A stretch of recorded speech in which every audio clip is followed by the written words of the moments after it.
అయినే hot topic రేపో మాపో అరెస్ట్ అంటూ కంటిన్యూ అవుతోన్న ఎపిసోడ్కు 1 ఇయర్ కంప్లీట్ అయింది. అయితే ఇప్పటివరకు లీకులు సోషల్ మీడియా పోస్టులతోనే సరిపోయింది.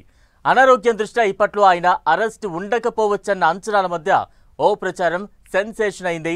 ఆ మాజీ మంత్రిని కోల్కతాలో పోలీసులు అదుపులోకి తీసుకున్నారన్న వార్తలు కలకలం రేపాయి. అసలు కొడాలి నాని అరెస్టు ప్రచారం వెనుక ఏం జరుగుతోంది? అరెస్టు చేయకముందే ప్రచారం జరగడానికి కారణాలేంటి? లీకులు ఇస్తోంది ఎవరు? హాట్ టాపిక్ గా Kodali Nani arrest issue. Kodali arrest వార్తలపై కూపీలాగుతున్న పోలీసులు. హైదరాబాద్లో కొడాలి, కోల్కతాలో అరెస్టు అంటూ ప్రచారం. కొడాలి నాని అరెస్టు వార్తల వెనుక ఉన్నదెవరు? అరెస్టు ప్రచారం వెనుక ఏదైనా కుట్ర ఉందా అని సర్కార్ ఆరా. రేపో మాపో అరెస్ట్ అంటూ ప్రచారం. కేసుల ఉచ్చు బిగిసిందన్న టాక్. ఆయన కదలికలపై పోలీసులు నిఘా పెట్టారన్న లీకులు. ఇలా ఏడాదిగా మాజీ మంత్రి Kodali Nani arrest issue daily episode గా కొనసాగుతూ వస్తోంది. అక్కడక్కడ ఆయన మీద కేసులయ్యాయి. కానీ ఇప్పటి వరకు కొడాలి నాని అరెస్టు కాలేదు. ఈసారి ఆయన అరెస్టు పక్కా అని ప్రచారం జరిగిన ప్రతిసారి అది నిజం కాలేదు. పైగా నానికి పోలీసులు నోటీసులిచ్చిన సందర్భాలు లేవు. తన మీద నమోదైన కేసుల్లో ముందస్తు బెయిల్ కోరుతూ న్యాయ పోరాటం చేస్తూ వస్తున్నారు కొడాలి నాని. కానీ ఏమైందో ఏమో తెలియదు. ఎవరు క్రియేట్ చేశారో, లీకులిచ్చిందెవరో గాని కొడాలి నాని అరెస్టు అంటూ ఓదరగొట్టారు. అటు సోషల్ మీడియాలో, ఇటు మెయిన్ స్ట్రీమ్ మీడియాలోని కొన్ని news channels, websites Nani arrest అంటూ కథనాలిచ్చాయి. కోల్కతా ఎయిర్పోర్ట్లో ఆయన్ను పోలీసులు అదుపులోకి తీసుకున్నట్లు ప్రచారం జరిగింది. తీరా పోలీసులు క్లారిటీ ఇచ్చే వరకు నాని అరెస్ట్ అయ్యారనే ప్రచారం జరుగుతూ వచ్చింది. చివరకు ఏపీ పోలీసులు రంగంలోకి దిగి నాని హైదరాబాద్లోనే ఉన్నారు, ఆయననెవరూ అరెస్టు చెయ్యలేదని చెప్పాల్సొచ్చింది. వల్లభనేని వంశీ, పోసాని కృష్ణమురళి, కాకాని గోవర్ధన్ రెడ్డి ఇలా పలువురు వైసీపీ నేతలు అరెస్టవుతూ వచ్చారు. యాక్చువల్ గా వంశీ కంటే ముందే నానిని అరెస్టు చేస్తారని ప్రచారం జరిగింది. పరిస్థితులు కూడా అప్పట్లో అలానే కనిపించాయి. అయితే అపోజిషన్లోకి వచ్చినప్పటి నుంచి ఎక్కువగా హైదరాబాద్లోనే ఉంటున్నారు నాని.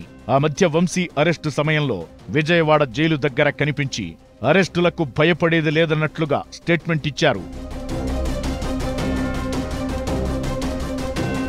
అయితే అప్పటికే కొడాలి నానికి హార్ట్ కు సంబంధించిన ప్రాబ్లం ఉందని, ఆయన రెగ్యులర్ గా ట్రీట్మెంట్ చేయించుకుంటున్నారని ఆయన సన్నిహితులు చెబుతూ వచ్చారు. ఆ మధ్య గచ్చిబౌలి ఏఐజీ హాస్పిటల్లో ట్రీట్మెంట్ కూడా చేయించుకున్నారు నాని. ఆ తరువాత ముంబై వెళ్లి కూడా చికిత్స తీసుకున్నట్లు వార్తలొచ్చాయి. మొత్తం మీద ఆయనకు హెల్త్ ప్రాబ్లమ్స్ ఉండటంతో ఇప్పట్లో కొడాలి నాని అరెస్టు ఉండకపోవచ్చన్న చర్చ తెర మీదకొచ్చింది. అనారోగ్యంతో ఉన్నందున అతన్ని అరెస్టు చేసి సాధించేదేమీ లేదని కూటమి సర్కార్ భావిస్తుందని అంటున్నారు. హెల్త్ బాలేని వ్యక్తిని అరెస్టు చేసి జైల్లో పెట్టి ఇబ్బంది పెట్టారన్న బద్నాం ఎందుకని కూడా ఆలోచిస్తున్నట్లు టాక్.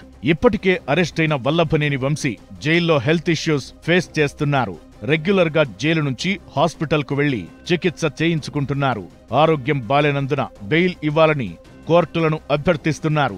ఈ నేపథ్యంలో కొడాలి ఆరోగ్యం వంశీ కంటే కాస్త ఇబ్బందికరంగానే ఉందని ప్రభుత్వానికి ఇంటెలిజెన్స్ రిపోర్ట్ ఉందట. అందుకే నాని విషయంలో క్యాడర్, లీడర్ల నుంచి ఎంత ఒత్తిడి ఉన్నా మానవత్వంతో వ్యవహరించాలని కూటమి పెద్దలు డిసైడ్ అయ్యారంటున్నారు.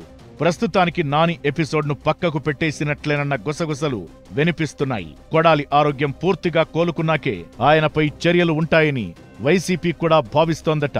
అయితే ఇప్పటికీ ఆయన మెడికల్ సపోర్ట్తోనే తిరుగుతున్నారని చెబుతున్నారు. ఈ నేపథ్యంలో కొడాలి అరెస్టు అంటూ వచ్చిన వార్తలపై ప్రభుత్వ పెద్దలు కాస్త సీరియస్ గానే రియాక్ట్ అయ్యారట. అందుకే ఇమ్మీడియట్ గా పోలీసులు రంగంలోకి దిగారంటున్నారు. కొడాలి అరెస్టు వార్తల ద్వారా రాష్ట్రంలో శాంతి భద్రతల సమస్య తీసుకురావాలని, ఎవరైనా కుట్ర చేస్తున్నారా అనేది తెలుసుకోవాలనుకుంటోందట ప్రభుత్వం.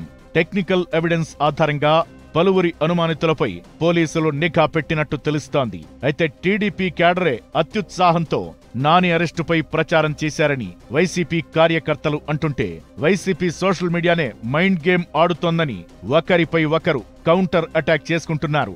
ఈ నేపథ్యంలో 1-2 రోజుల్లో నాని అరెస్టుపై ఫేక్ వార్తలు ఎక్కడి నుంచి వచ్చాయో క్లారిటీ వస్తుందని అంటున్నారు పోలీసులు.